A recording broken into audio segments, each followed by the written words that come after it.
Now we're going to talk a little bit about the Second Great Awakening. Hopefully, you remember earlier when we talked about the First Great Awakening, which took place roughly from 1720 to 1735, starting in New England and spreading throughout the colonies as well as to England. And that First Great Awakening, of course, was a revivalist movement when passion was reintroduced, emotion introduced into churches, which for groups like the Puritans and Anglicans, things had generally been kind of a staid, sort of calm lecture-like atmosphere. And almost as quickly as it started, that First Great Awakening had kind of faded away, though it left a strong imprint on American history. Well,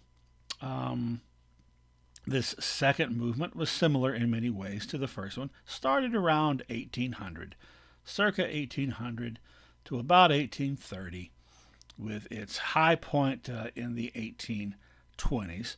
And the same thing had happened that had happened right before the First Great Awakening. Interest in religion had sort of leveled off and then declined in America. Now, even the Puritans, before the First Great Awakening, had sort of cooled off quite a bit. How had people cooled off by the late 1700s? Well, it's estimated that during the First Great Awakening in the 1720s, somewhere between 75 to 80% of the colonists were active members of a church. During and after the American Revolution, that number had shrunk to about 17%.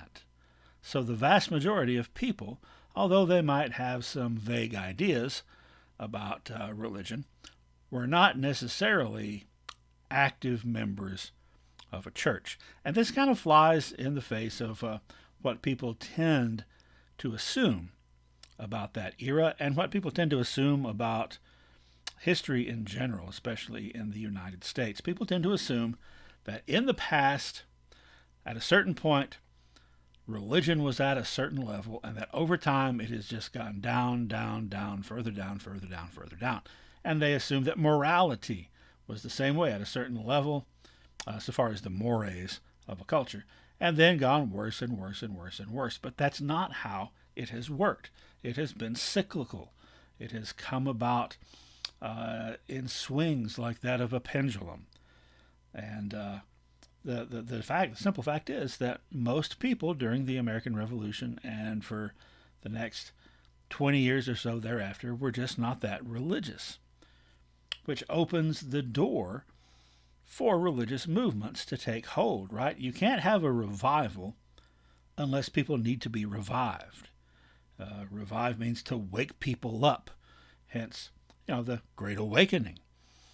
Now, this time around, like I said, there were a lot of similarities, and there were some new elements. Now, the revivals, tent revivals, this time around, started in Kentucky around 1800 and initially took off very strongly in what then was considered the West. This is before the Louisiana Purchase. So Kentucky and Tennessee and Indiana and Ohio was where this revivalist movement sort of started and was strongest, but it spread through all the states and territories. In fact, it was probably by 1820 at its height, probably strongest in the state of New York, in upstate New York especially, where there were so many revivals being held that New York was started to be referred to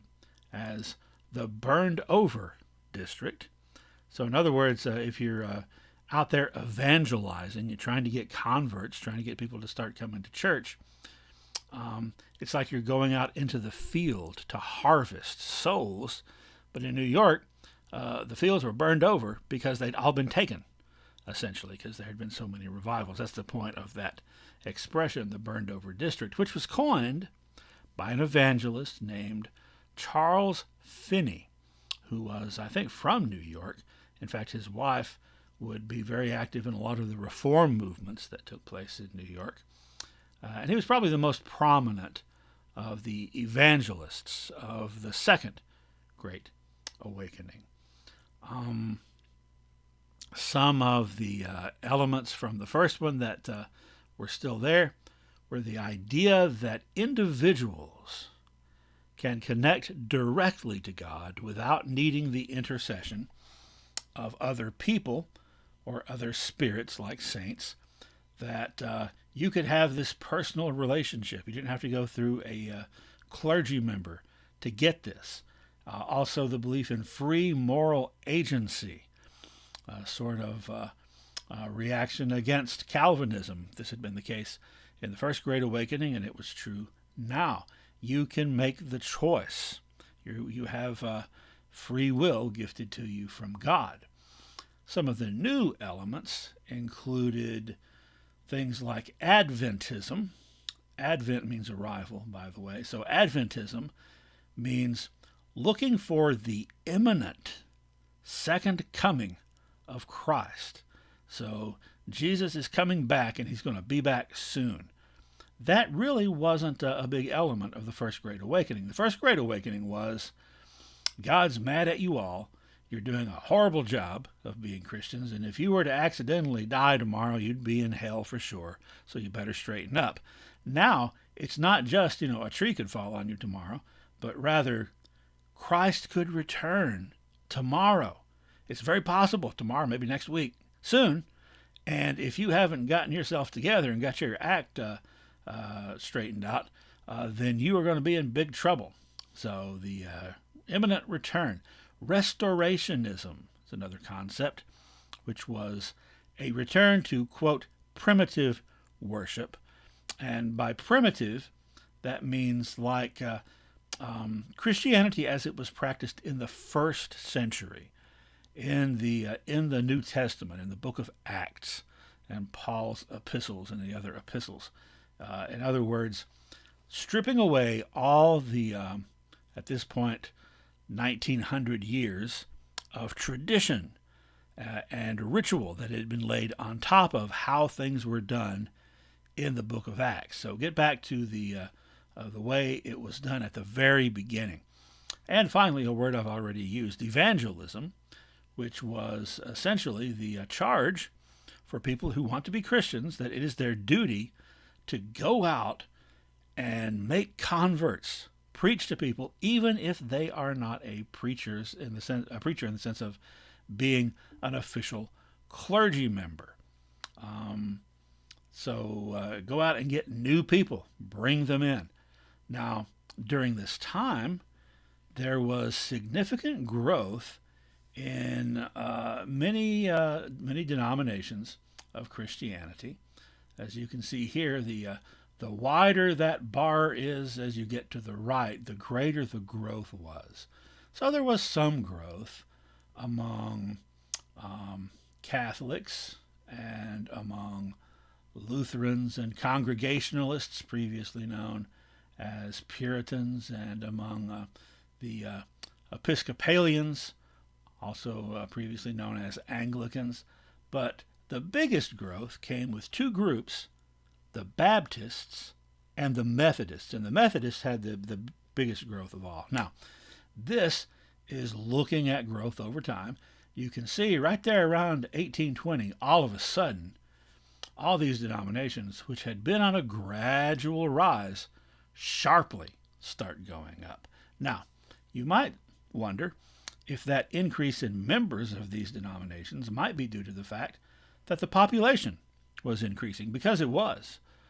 There was a significant immigration beginning in the 1820s and into the 30s and 40s. But that alone doesn't explain it. Now, the Methodists, for example, the Methodists between 1790 and 1860, the number of Methodist members grew 28 times over. So there were 28 times more Methodists in 1860 than in 1790. The population of the United States had increased by 8 times. So mere growth in population doesn't explain it. The Methodists really took off, and so did the Baptists.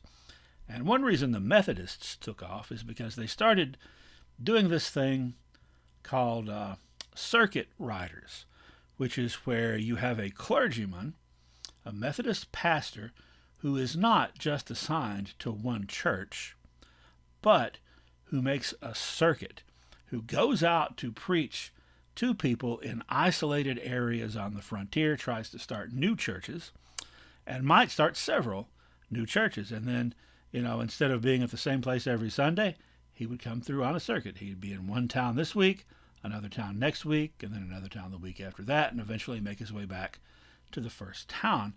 And that probably contributed to the significant growth of that denomination. Now, at some of the meetings that were held, the outdoor meetings where there were tents pitched up and big stages set up, they became huge social events. In fact, some people at the time complained that some of the people in the audience weren't taking it as seriously as they should, that particularly a lot of young people were coming to these things because it was a good place to meet other young people of the opposite sex and sort of slip off into the bushes while the revival was going on, which sort of was not in the spirit of the message that was being presented. Well, this movement, this religious movement, had several effects on the culture of the country, including, the growth of these certain denominations. Also, the Church of Christ of Latter-day Saints became, the Mormons came into being at this time, and we'll be talking about them in more detail later in a different context.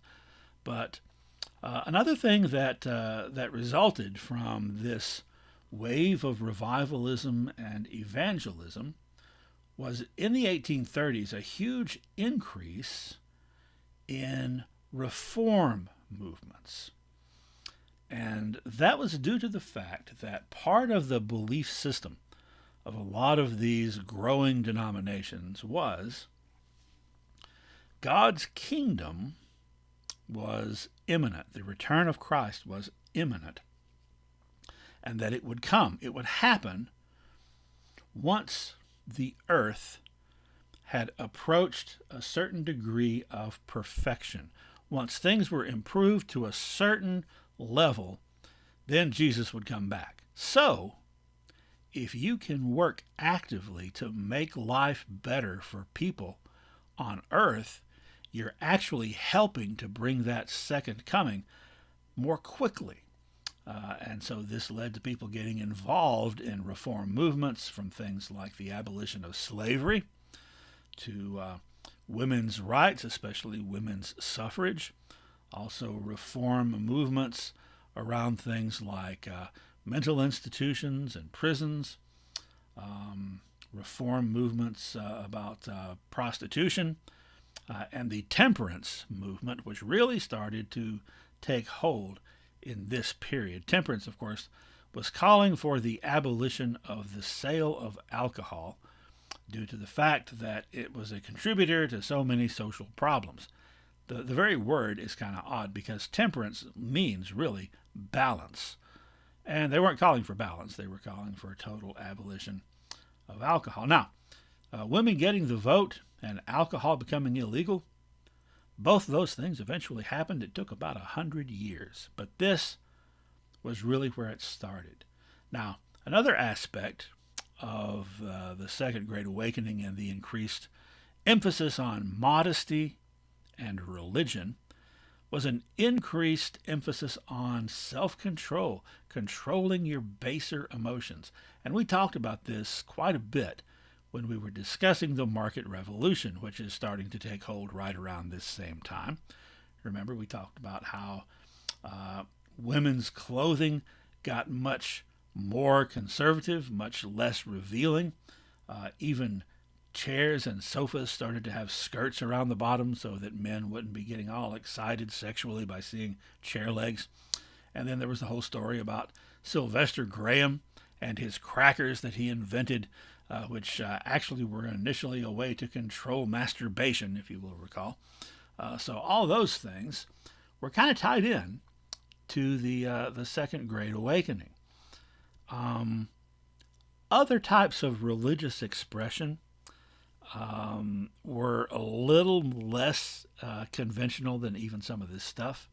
And I know that the Mormons were considered very unconventional, but really nobody was as unconventional as the Oneida community. Founded in 1848 by John Humphrey Noyes. This was a Christian group who believed that God's kingdom was imminent and that humans could help bring it about, but nobody else came up with quite the same plan for doing that as the Oneida group. Now, they purchased this huge mansion with large grounds and moved a bunch of people in there. It became a commune, really. They practiced communal living, which, incidentally, is part of that primitive worship from the first century Christians in the book of Acts. Everything was shared equally by everybody.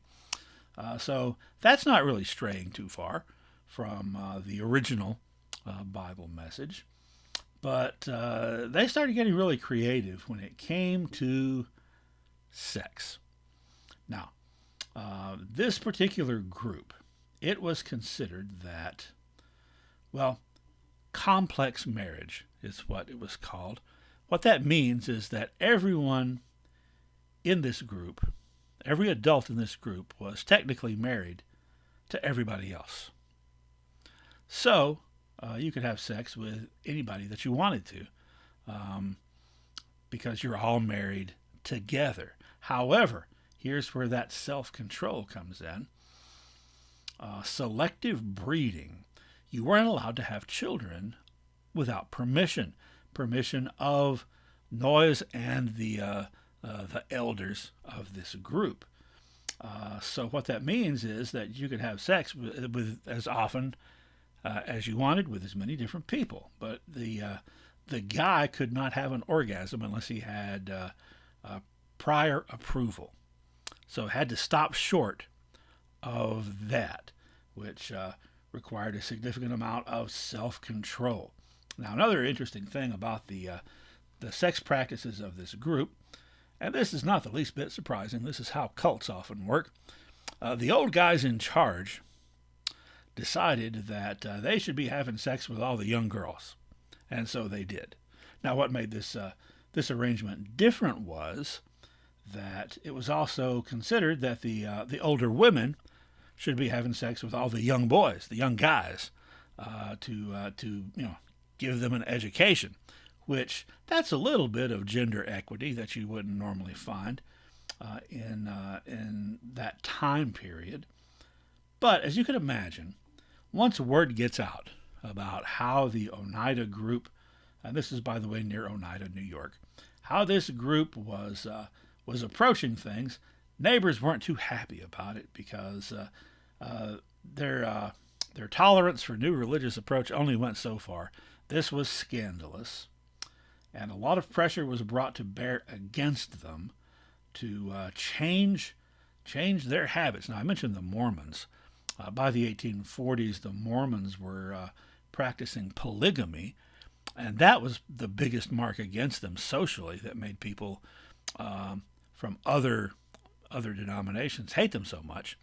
So eventually, the founder, Noyes, was charged with statutory rape for the underage girls he was having sex with. And you have to bear in mind that in most places in the U.S. at that time, the age of consent was 14. So girls less than 14. So he decided that it was time to go evangelize in greener pastures, and he skipped town and went to Canada. His followers, who remained behind at this commune, understanding the great pressure being brought to bear against them and the potential threat to them legally, decided that they would abandon all the sex stuff and just kind of be more conventional like everybody else. And by 1880, after their founder had skipped town and they changed their sexual approach, they decided to focus their energies on making money, doing something they had already been doing quite successfully, and that was making silverware. So when I'm giving this lecture in class and I start talking about Oneida and silverware, some of the people immediately pick up on what I'm talking about, but most do not. Oneida silverware is still considered some of the top level silverware in the United States. And this is the story of how it got its start. All right, some other cultural changes going on around this time, and by around this time, we're talking about 1820s in particular. A change in how women's roles were defined. Now, if you will recall, after the Revolution, there was the rise of this thing called Republican motherhood, which encouraged women to get an education, not because women should have an education, but so they could teach their sons to be good citizens, because their sons had all the rights of citizens and the women did not. Now, by the 1820s, which also, this is on the cusp of what would become the Victorian era, it shifted from that to the cult of domesticity, as it came to be called. So in this context now, men were expected to leave home and be the wage earners, because you got the Industrial Revolution, the market revolution going on. No longer is almost everybody a farmer, with the men working with the sons right there on the farm and the women working with the daughters right there on the farm. Men, for the most part, now are leaving the house to go work somewhere else. And the women are in charge now of the house, and they're expected to stay in the house and nurture the family, to stay out of the public sphere. And they were regarded as being innocent and frail, dependent and virtuous, kept in a bubble, put up on a pedestal, a golden cage, as it were, because they were regarded as these dainty, delicate things that must be protected, but at the same time that meant that they had limited rights and limited opportunity to do basically anything, and that included enjoying sex. So this is again part of that whole Victorian mindset and the self-control idea. Decent, respectable wives were expected not to enjoy sex because that's sinful. They should only have sex so they can have children, doing their duty as spouses. Famously, Queen Victoria herself, from whom we get the name Victorian Age, described the sex act as lying back quietly and thinking of England while it's going on. In other words, you're doing your duty, so just focus on that, not all that unpleasant, nasty stuff that's happening to you. Women who did enjoy sex would be considered tramps, sluts, base, degraded women. And those were the women that many of the men liked, but not as wives. So it was considered that men, because they are more rational and less emotional than women, don't have the same level of attachment in the marriage. And also men tend to be aggressive and domineering. So boys will be boys. Men are the male of the species. They're like animals. They go out and have sex as often as they can, as animals would do. And it's expected. It's expected of them. There are other cultures around the country that have been, and in some cases still are, like this.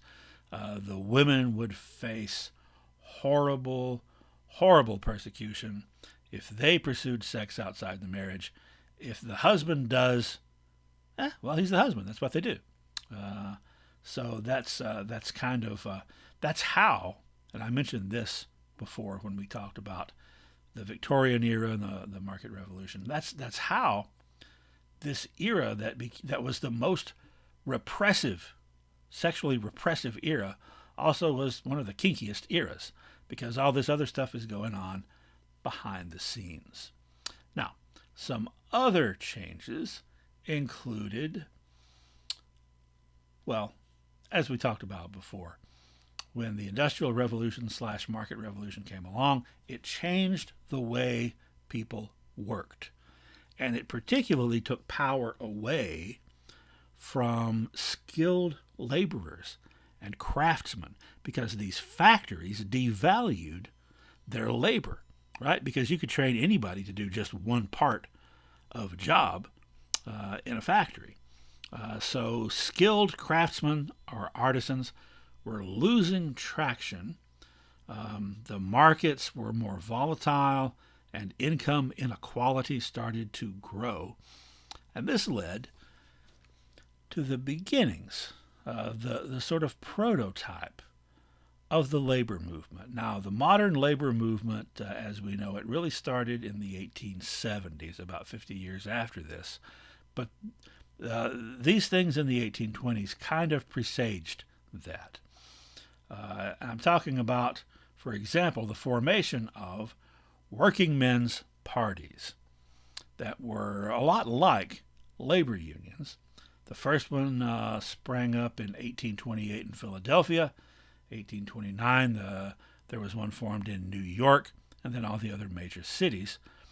So they were sort of like a cross between labor unions and craft guilds, but at the same time were involved in politics, trying to get laws passed or laws changed to benefit the working class. So some of the things that they called for included public education. So the taxes to pay for schools so that everybody's kid could go to school, not just wealthy people. The end of debt imprisonment, which was a big problem. Debtor's prison. You know, if you owe a certain amount and you can't pay it, they'll throw you in prison until you pay it. And you can't pay it while you're in prison, so you just stay there. Also, they wanted the working day to be limited to only 10 hours. People were expected to work from sun up to sundown, and sometimes longer, sometimes as many as 16 hours a day. So they wanted a 10-hour workday. Later on in that more modern labor movement of the 1870s, that was changed to agitating for an 8-hour working day. And that was finally achieved in the 1920s. It took a long time. So unions were organized, and there were some strikes that were held, which led business owners to really look at these movements and these unions as being un-American, unpatriotic, as a conspiracy against democracy itself. And they were equating labor unions in the United States with some of the things that were going on in Europe at the time, like, for example, the June Rebellion of 1832 in Paris, where idealistic college students and working class people of Paris came together at the barricades, as was represented in Les Miserables. An interesting sort of development here happened in the third largest city in the country at the time, Baltimore. A group known as Journeymen for Jesus. And these were guys who were evangelical Christians, Methodists for the most part, who became opposed to capitalism, not because they believed in collectivism, as some European groups were doing just for its own sake, but because they believed that capitalism was the opposite of primitive Christianity from the first century, that it was unchristian. So that's a unique blending that you wouldn't expect to see, and they were very successful. They had quite a large movement in Baltimore.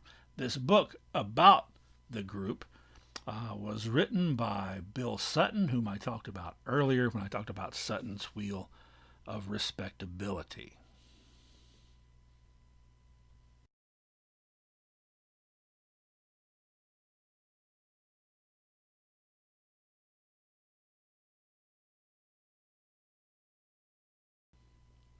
Before I finish up talking about the Second Great Awakening, I want to point out that there was a third Great Awakening you don't hear about as often, but it has been identified by historians as being the period roughly between 1850 and 1900, reaching its peak in the 1870s, exactly 50 years after the Second Great Awakening reached its peak. So, with this Third Great Awakening, you had, once again, as with the Second Great Awakening, you had Christians being involved in activism and reform movements and social justice movements.